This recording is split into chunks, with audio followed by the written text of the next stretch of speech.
नमस्कार, मैं हूं अजय वत्स और आप देख रहे हैं दमदार खबरें यूपी की। बुलेटिन की शुरुआत करते हैं लखीमपुर केस से जुड़ी दो बड़े अपडेट के साथ।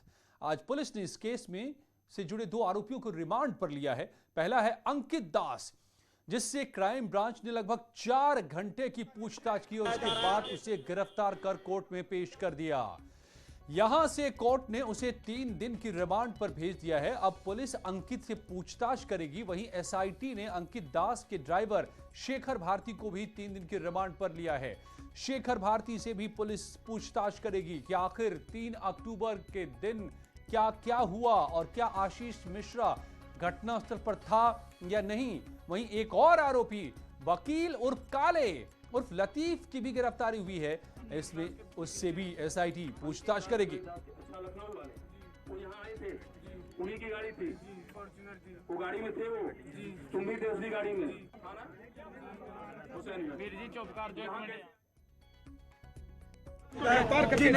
बीते 3 अक्टूबर को लखीमपुर के तिकोनिया में हुई हिंसा के दौरान 4 किसान, एक पत्रकार समेत 8 लोगों की मौत के बाद हुए बवाल को देखते हुए पुलिस ने इस मामले में सख्ती बढ़ा दी है, जिसके चलते जहां बीते शनिवार को इस घटना के मुख्य आरोपी आशीष मिश्रा को गिरफ्तार कर जेल भेजा गया, उसे पुलिस कस्टडी रिमांड पर लिया गया, तो वहीं आज एसआईटी की नोटिस पर उसका मित्र अंकित दास अपने ड्राइवर लतीफ के साथ एसआईटी से पूछताछ के लिए निर्धारित दफ्तर क्राइम ब्रांच पहुंच गया। इस दौरान अंकित दास करीब 11 बजे एसआईटी दफ्तर पहुंचा अपने ड्राइवर के साथ और वहां पर फिर करीब 5 घंटे तक चली पूछताछ के बाद एसआईटी ने अंकित दास और उसके ड्राइवर को गिरफ्तार कर कोर्ट में पेश किया। कोर्ट में एसआईटी ने इस दौरान अंकित दास और उसकी ड्राइवर की 14 दिन की पुलिस कस्टडी रिमांड की अर्जी भी दाखिल कर दी। इस दौरान कोर्ट ने अंकित दास और उसके ड्राइवर को पहले 9 दिन की न्यायिक हिरासत पर भेजा और उसके बाद एसआईटी की पुलिस कस्टडी रिमांड पर सुनवाई करते हुए अंकित दास और उसके ड्राइवर की 3 दिन की पुलिस कस्टडी रिमांड भी मंजूर कर दी गई। ये पुलिस कस्टडी रिमांड कल 14 अक्टूबर को सुबह 10 बजे से 17 अक्टूबर को सुबह 10 बजे तक रहेगी। इस दौरान बचाव पक्ष ने ये दलील दी कि उनके मुवक्किल यानी कि अंकित दास को स्लिप डिस्क की प्रॉब्लम है, इसीलिए उनको जेल में न रख के कहीं दूसरी जगह रखा जाए। कैमरामैन रघु गुप्ता के साथ राजीव प्रताप सिंह, न्यूज़ 18 लखीमपुर खीरी। और लखीमपुर मामले में अंकित दास की गिरफ्तारी क्यों इतनी अहम है, इसको जरा समझिए। आज जो सूत्र बताते हैं कि पुलिस की पूछताछ में अंकित दास ने एसआईटी को क्या क्या बताया है। सूत्रों के मुताबिक अंकित दास ने कहा है कि वो सिंगाही थाने में चला गया था। वहां से मौके से भागने के बाद वो और काले फायरिंग करते हुए घटनास्थल से भागे थे। थार पलटने पर वो और काले भागे थे। थार हरिओम मिश्रा चला रहा था। थार किसानों को कुचल कर निकल गई। यह भी बताया है कि वो केशव मौर्य को रिसीव करने गया था। साथ ही अंकित ने बताया कि वो राइस मिल पर मोनू ने सबक सिखाने को कहा था। मोनू भैया राइस मिल पर मिले थे और कहा था कि चलो इन्हें सबक सिखाते हैं। मोनू भैया ने कहा। इसके बाद आशीष मिश्रा की मौजूदगी के सवाल पर जब पूछा गया तो अंकित ने चुप्पी साध ली। वहीं दूसरे आरोपी वकील उर्फ काले ने पूछताछ में क्या कहा वो भी आपको बताते हैं। सूत्रों के मुताबिक काले ने बताया कि थार गाड़ी हरिओम चला रहा था, उसके पास रिपीटर गन थी, अंकित के पास पिस्टल थी, फॉर्च्यूनर शेखर भारती चला रहा था। थार के पायदान पर 2 लोग खड़े थे जो वीडियो में भी दिखाई देते हैं और मोनू भैया राइस मिल पर मिले थे। यानी अंकित और काले के मुताबिक आशीष घटनास्थल पर नहीं थे, वो घटना के वक्त राइस मिल पर थे। या फिर क्या घटनास्थल राइस मिल पर मिलने के बाद मोनू भैया ने कहा था कि चलो सबक सिखाते हैं, वो भी साथ गए। ये अभी साफ नहीं है। ये पूछताछ में खुलासा होगा। इसका रिमांड पर लिया गया है 3 दिनों के और इसमें कड़ी पूछताछ में क्या सामने आती है, लेकिन अहम खुलासे अंकित दास के।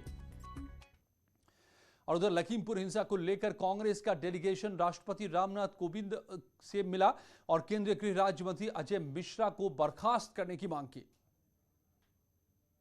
लखीमपुर खीरी हिंसा पर सियासी हंगामा जारी है। इस मामले को लेकर राहुल गांधी की अगुवाई में कांग्रेस का एक डेलीगेशन राष्ट्रपति से मिला और हिंसा में मारे गए किसानों के परिवारों को इंसाफ दिलाने की मांग की। इसके लिए अजय मिश्रा के इस्तीफे की मांग भी की है। तो हमने राष्ट्रपति जी से कहा कि देखिए, जब तक ये व्यक्ति मंत्री है तब तक न्याय नहीं मिल सकता है।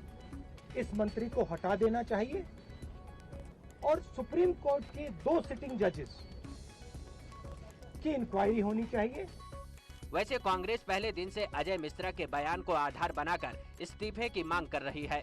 इस डेलीगेशन में शामिल प्रियंका गांधी ने भी राहुल गांधी की मांगों का समर्थन किया है। जैसे राहुल जी ने कहा, वे सिर्फ न्याय चाहते हैं।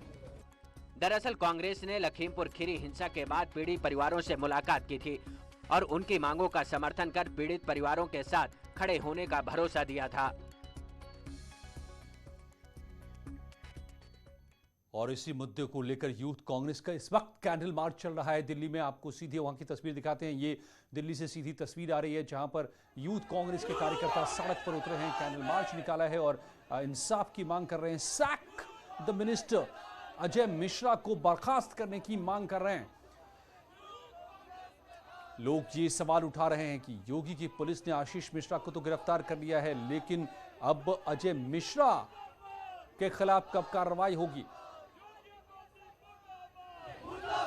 ये दिल्ली में यूथ कांग्रेस का पैदल मार्च।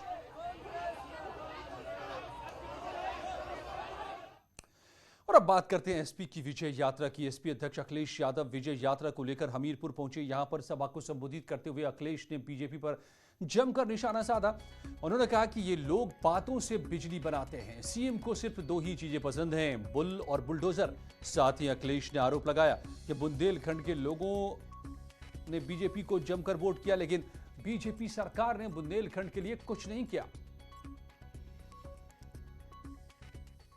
ये भारतीय जनता पार्टी से पूछो आपने क्या लगाया है यहाँ पर। इन्होंने न कोयले से बिजली बनाई, न पानी से बिजली बनाई और न सूरज से बिजली बनाई। भारतीय जनता पार्टी के लोग सावधान रहना, बातों से बिजली बनाते हैं, बातों से बिजली बनाते हैं। ये बातों से बिजली बना रहे हैं। और हमारे बाबा मुख्यमंत्री जी का सबसे प्रिय काम क्या है? हमारे बाबा मुख्यमंत्री जी को दो चीजें पसंद है, एक बुल और दूसरा बुलडोजर। आरएलडी के अध्यक्ष जयंत चौधरी ने हाथरस के साताबाद में जनसभा को संबोधित करते हुए वादा किया कि अगर यूपी में उनकी सरकार बनती है तो वो किसानों को 12 से 15 हजार देंगे और गरीबों को राशन भी देंगे। गठबंधन पर जयंत चौधरी ने कहा कि समाजवादी पार्टी से हमारी बात चल रही है, कांग्रेस से कोई बात नहीं हुई है। नहीं, कांग्रेस से हमारी कोई बातचीत हुई नहीं। कांग्रेस से गठबंधन की कोई संभावना नहीं। समाजवादी पार्टी से हमारी बात चल रही है। फैसला लिया कि हमारी सरकार चौधरी चरण सिंह जी के नाम से उनकी स्मृति में 23 दिसंबर को आप 6,000 देते हो, उस 6,000 को बढ़ाकर 12,000 प्रति किसान को। और अब बात पीएसपी की परिवर्तन, सामाजिक परिवर्तन रथ यात्रा की। आगरा पहुंची शिवपाल यादव ने एक बार फिर दोहराया कि अगर एसपी से गठबंधन हो जाएगा तो ठीक रहेगा। शिवपाल यादव जनता का जनसमर्थन जुटाने के लिए सामाजिक परिवर्तन यात्रा निकाल रहे हैं, जो मथुरा से चलकर आगरा पहुंच गई। इस मौके पर एक बार फिर से शिवपाल यादव ने गठबंधन पर साफ संकेत दिए। कहा कि गठबंधन के लिए हमारी पहली प्राथमिकता समाजवादी पार्टी है। मैंने ये भी कहा है कि हमारी प्राथमिकता है समाजवादी पार्टी, और आज भी हमारा कहना है कि समाजवादी पार्टी से हमारा अलायंस हो जाए तो अच्छा है। तो देखिए, अभी तो अलग अलग पार्टियां हैं, तो अलग अलग पार्टियां अगर अलायंस भी होगा तो फिर तो वो तो फिर चार अलग अलग भी होते हैं, साथ साथ भी होता है। देखिए, राजनीति में संभावनाएं कभी खत्म नहीं होती। वैसे ये पहली बार नहीं है जब शिवपाल यादव ने समाजवादी पार्टी से गठबंधन को लेकर इस तरह के संकेत दिए हैं। इसके अलावा महंगाई और करप्शन के मुद्दे भी उनके एजेंडे में शामिल हैं, जिनके बहाने सरकार को घेरने का काम करते हैं। 25 अक्टूबर को वाराणसी आ सकते हैं पीएम मोदी। इस दौरान वाराणसी को करोड़ों की सौगात दे सकते हैं। खबर है कि पीएम परमपुर में जनसभा को भी संबोधित कर सकते हैं। आपको बता दें कि परमपुर गांव को पीएम मोदी ने गोद ले रखा है।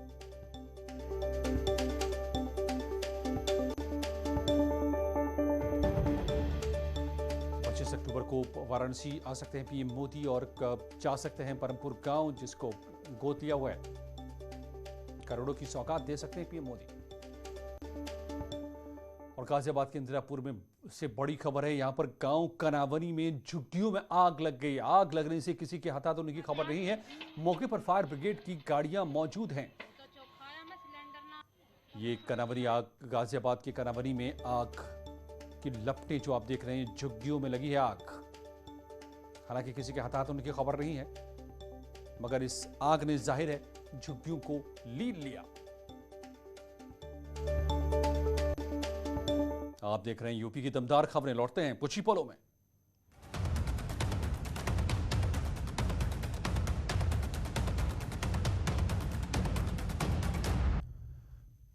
और अब बात करते हैं सीएम योगी के गोरखपुर दौरे की। सीएम ने आज यहां महंत अवैधनाथ राजकीय महाविद्यालय जंगल कौड़िया का लोकार्पण किया। इस मौके पर डिप्टी सीएम दिनेश शर्मा भी मौजूद रहे। गोरखपुर में सीएम योगी आदित्यनाथ ने महंत अवैधनाथ राजकीय विश्वविद्यालय का उद्घाटन किया। इस मौके पर डिप्टी सीएम दिनेश शर्मा के साथ कई नेता मौजूद रहे। वहीं योगी आदित्यनाथ ने आरोप लगाया कि पहले भी सरकारें रही हैं, लेकिन उनका शिक्षा और स्वास्थ्य के क्षेत्र में ध्यान नहीं रहा। 2017 के पहले लोग सोचते थे उत्तर प्रदेश में विकास करेगा, क्या उत्तर प्रदेश का भी योगदान होगा। देश की जितनी योजनाएं थी सब में उत्तर प्रदेश सबसे पीछे हो रहता था।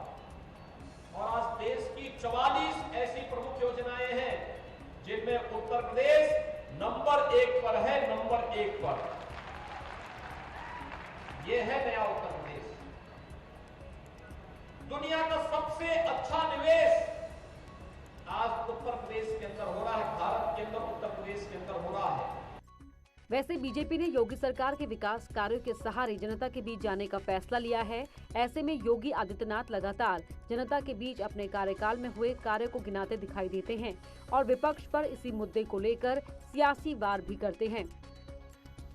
और इस कार्यक्रम के बाद सीएम योगी नवरात्र और विजयदशमी के पारंपरिक अनुष्ठान के लिए कालीबाड़ी मंदिर पहुंचे। यहां मुख्यमंत्री ने विधिवत पूजा पाठ की। पूजा की शुरुआत गौरी गणेश वरुण और यंत्र पूजन से हुई। इस दौरान योगी आदित्यनाथ ने मंदिर में आरती भी की। ये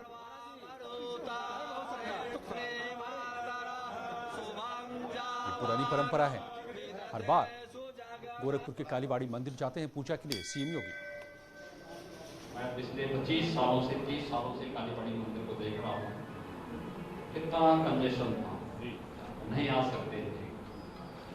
बाद में धीरे धीरे करके ऊपर जोड़ करके एक व्यक्ति को जोड़ करके, यही साधना है, यही अभ्युदय है।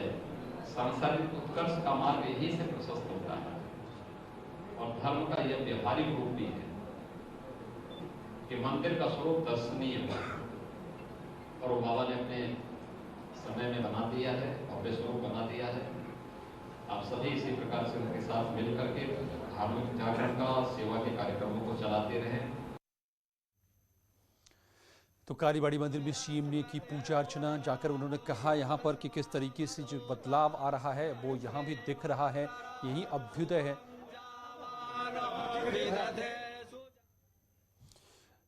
और क्या बार बार जानबूझकर वीर सावरकर पर सवाल उठाए जाते हैं। सावरकर की वीरता को लांछित किया जाता है। आज महाबहस रात 8 बजे इसी पर जुड़िए मेरे साथ और कुछ ही पलों में देखिए उत्तराखंड की खबरें।